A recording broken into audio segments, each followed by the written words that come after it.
Hi விவோஸ், இன்றைக்கி வந்து நம்ம என்ன பார்க்க போகிறோம்னா மக்கானிஜி சீரியலோட ப்ரோமோ பற்றி தாங்க இந்த வீடியோவில் போய் பார்க்க போகிறோம். வாங்க பார்க்கலாம். மக்கானிஜி சீரியல் எபிசோட் 1 ப்ரோமோவில் பார்த்துட்டு வந்துட்டு கங்கா வந்து புலம்பிகிட்டே இருக்காங்க. என்ன சொல்லி புலம்புறாங்கன்னா, காலைல போனவங்க இன்னும் வந்து சேரவே இல்லை, அப்படி எங்கிருந்து தாண்டி வர்றாங்க அப்படின்னு சொல்லி காவேரி கிட்ட வந்து புலம்பிகிட்டு இருக்காங்க. காவேரியும் பார்த்துட்டா வருவாங்க இருக்கா அப்படின்னு சொல்லி சமாதானம் பண்ணிட்டு இருக்காங்க. உடனே பார்த்தீங்கன்னா விஜயும் குமரனும் ஒரு வழியாக வீட்டுக்கு வர்றாங்க. விஜய் வந்துட்டு பார்த்தீங்கன்னா சாரதா போய் வந்து வீட்டோட டாக்குமெண்ட்ஸ்லாம் எடுத்துகிட்டு வந்து விஜய் காலில் விழுந்து சாரதா வந்து சொல்கிறாங்க, அந்த மனுஷன் வந்து அந்த வீட்டை கட்டுறதுக்கு எவ்வளோ கஷ்டப்பட்டாருன்னு எனக்கு தான்ப்பா தெரியும். அந்த வீட்டோட ஒவ்வொரு வந்து செங்கலும் வந்து அந்த மனுஷனோட உயிர் இருக்குது.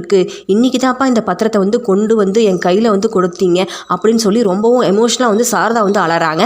இதுக்கு பார்த்தீங்கன்னா விஜய் சொல்கிறாரு சாரதா கிட்ட, இந்த விஜய் வந்து உங்கள் கூட இருக்கிற வரைக்கும் வந்து உங்களுக்கு வந்து எந்த லாஸும் வரவாது அத்தை, நான் இருக்கேன் அத்தை அப்படின்னு சொல்லி வந்து விஜய் சொல்கிறாரு சாரதா கிட்ட. உடனே விஜய் அப்படி சொன்னது பார்த்தீங்கன்னா காவேரி ரொம்பவும் எமோஷனல் ஆகிட்டாங்க. ஸோ இதுக்கப்புறம் என் காவேரியோட குடும்பத்தில் அடுத்ததாக என்ன பிரச்சனை வரப்போகுதுன்னு தெரியல. அதை வெயிட் பண்ணி நம்ம அடுத்த எபிசோடில் அதை பார்க்கலாம். ஸோ இது போல் மேலும் வீடியோக்களை பார்க்க மறக்காமல் லைக் பண்ணுங்கள், சப்ஸ்கிரைப் பண்ணுங்கள். நன்றி, வணக்கம்.